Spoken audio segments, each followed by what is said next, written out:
Good afternoon, guys. I've had a little webcam thingy down the bottom now, so you can kind of see me in shot as well. A1 firmware update, and everyone's already kicking off about it, which is quite amusing. We have the two. It's 1.32, and you've got two choices. Obviously, Mac or Windows, depending on what you're going to do. I'm a Windows user, and the best way to find it is just type in sony.co.uk. /electronics /support /emount and then A1, or you just do Sony A1 firmware update and look for the Sony website. It's very, very easy, but I'll put a link in the description below, and if you're in the UK you can actually just click on that and go from there. The US one's probably .com. I think that's probably the only difference, but you can download it pretty much from anywhere. So what we're going to do is we're going to click on downloads. This is what it's going to tell us about the download. Fixes an issue where the camera may not start when the mode dial is set to movie. And the NTSC and PAL selector is set to PAL. Improves the operational stability of the camera. So no extra features as such. Previous benefits: improves accuracy of AIF. Or IAF rather, and loads of other bits and pieces as well. So obviously previous update was better. There is a video how to do it as well, and you should have it at the moment either 1.31 or 1.30. You can literally just update it to the newest version. So it's that simple. We click download, we acknowledge, he says, everything, click download, and it's already downloading in the bottom. Well, it's actually behind my website ping there. And then what we're going to do is we're going to plug the camera into the USB-C.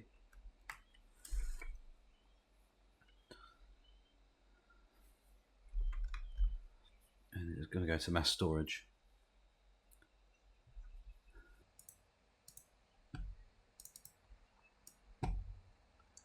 Third time lucky, shall we? Extracting files.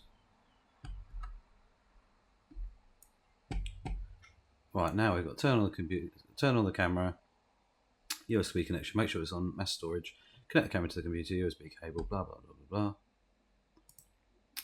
Click next. Current version is 1.31, next version is 1.32.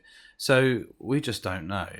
I mean, these companies do slot in.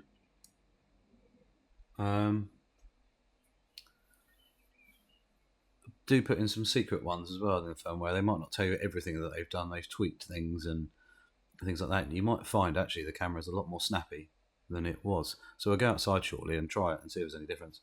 I'm going to go out there and try and capture the swallows again and see if there's any difference on the way the camera works. One with video and in stills.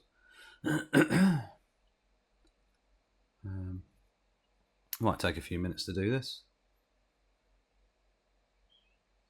And what I'll do is I'll come back in a minute when it's nearby, and then we can go and see exactly what's what. Right, there we go. It's coming up to the end now. It's almost done. The camera should now restart in a moment. Almost finished. So yeah, we'll go outside and check it out in a minute and see if there's any really anything that's noticeable. But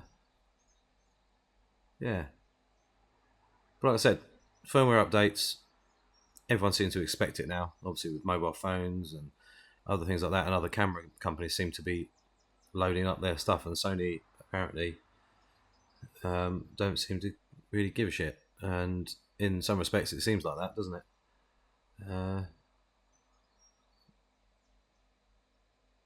But then they also aren't releasing cameras that everyone really wants, so it's just a bit strange at the moment.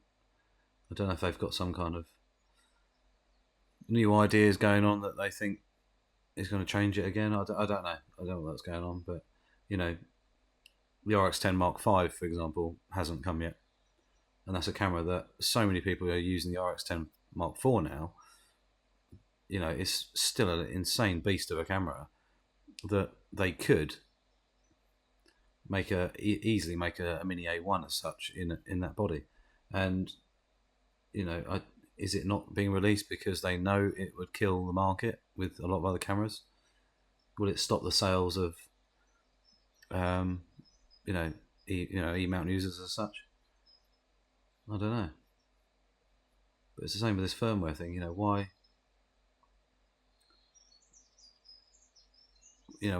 haven't we had a few updates? Just little things, that people have been talking about, like the focus breathing. You know, maybe better IAF if they can do it and squeeze a bit more out of there. And just a few other bits and pieces. Maybe a couple of other things that people maybe not thought of. A nice little surprise. But yeah, it's just strange that there we go. So, but what are we to say? We aren't the company, and we don't know what they're thinking, do we? So anyway, that people is done. Let's go and snap some shots outside and see where we go with it. But yeah, it would be nice if they actually did update some bits and pieces that we could have to make everyone happy. I mean, I'm pretty happy with the camera. Like I've said, it does everything I need it to do very, very well. There's no jobs that I haven't been able to do and gone, oh, I wish it could do this at all. But obviously, I know people out there who are desperate for this, that, and the other because the cheaper cameras can do things that this can't. Especially with the A7 IV with the focus breathing and stuff like that. And, this camera's way, way above that in technological advancements and stuff. So, why isn't it being chucked in? Who knows? Alright guys, so I've just been messing around with the A1 there with the 200 or 600. The weather's terrible, but animals are still flying around and that buzzer's still cruising around very slowly up in the air. I might have to drop this in a second and get him because he's literally up there in the moody sky. Not that the phone will get him, but it failed. But he's literally hovering, which is mad. But that storm over there looks pretty grim, doesn't it? Off it goes again. But yeah, anyway, I've just tried out the A1 with the new firmware update 1.32 and seems flawless. So obviously whatever they've done is fine. No problems updating at all really, other than I didn't put a fresh battery in. I didn't like that. So yeah, but I guess, is he going to come this way? Sorry, I'm just literally keeping an eye on that buzzard. He may do. No. Sadly the light's rubbish, so I was shooting up at like ISO 6400 if not more, so I'm not sure how good the images will look, but it'll be interesting to see. Also a bit interesting to see how the new Lightroom and Photoshop raw denoise AI kind of program bit works. It's been very, very good on the RX10 Mark IV, that's for sure. So it'll be interesting to see how it works on the A1. My throat's still a bit there. And it's very windy. I think the storm's about here. It's been over there, which is grim, but I don't know if we're going to get wet here in a second. It's much warmer than it was. So, but anyway, that's I'm going to go back indoors, have a look at what pictures I've caught, and see what's what really. But yeah, not really caught much in that great, but hey ho, we shall see. But yeah, catch you later. Bye. Pretty much hovering up there.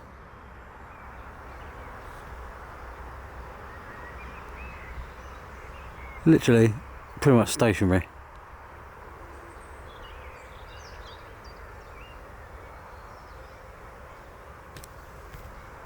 So after messing around with video, I started messing around with the higher ISO. So this shot here is a cropping of that at ISO 12,800. It's raining as well, which doesn't help. Again, 6400 ISO. The leaf here, blowing in the wind. Just messing around really, just to kind of see if autofocus was still good, which it was.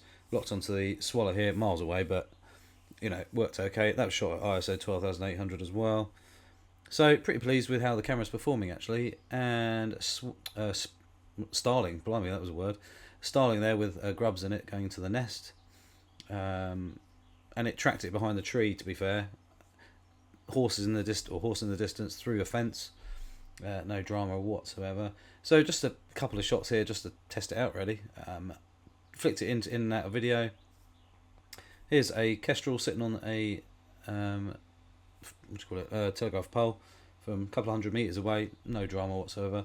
An EasyJet plane flying by, and that's the cropping, just to kind of show you that it's focusing well and no real dramas whatsoever. And that's one of the shots there of the swallows. That's the edge of the image there, just thought I'd show you that. And no drama whatsoever on that either. So I could take thousands of shots and show you all of them, but there's no point really. So firmware seems to work well. Flicking between video and stills, no drama whatsoever. So I've obviously fixed that, because mine was doing that, and the only way it kind of fixed itself was leaving the battery out for a couple of days, and that seemed to sort itself out. So obviously they've put a little program in there that's obviously dealt with that. Obviously everyone's still a bit fragile about the no extra features on the camera, but like I say, for me the A1 is bang on. It does everything I need it to do.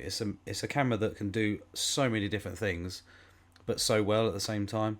And what's perfect? Nothing out there is perfect. So let me know your comments below.